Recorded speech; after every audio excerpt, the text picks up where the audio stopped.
Hi guys, Pax Europiana here, the podcast about peace in Europe. But this one I would like to discuss about collusion and corruption. Collusion is a kind of this secretive Austrian dealing, what we call this connection between politics and business, and this bypassing of the regulatory standards by basically close connections. I think everybody knows what I'm talking, and corruption is quite clear. And it's of course both illegal and there's the rule of law in Europe, but unfortunately it is happening. And let me talk about two major instances, very actual one. There is this kind of pandemic we have at the moment, and you need these masks.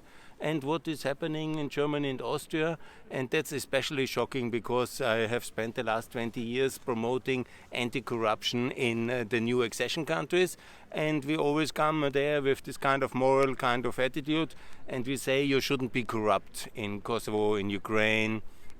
You cannot join the European Union as such corrupt countries.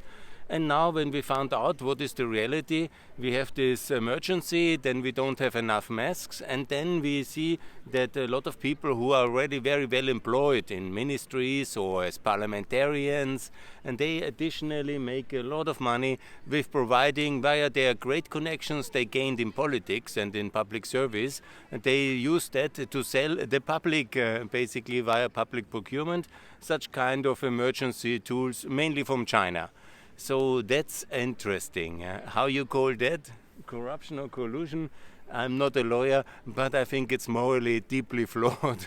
I cannot even understand it. So you sit in a parliament and then you say, because you were traveling to China in your function as a parliamentarian for Germany, or you have other contacts there, and then you do such kind of business and you earn 250,000 euros, 650,000 euros in the two cases.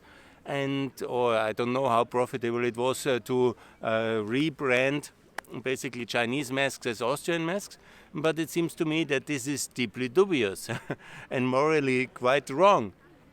But the consequences are very limited for the guys. 250,000 euro is like an apartment to produce millions of masks and buy them for minimal price from China and sell them for Austrian prices is probably also very profitable, but nobody is really kind of getting too excited about it, seems, in Austria.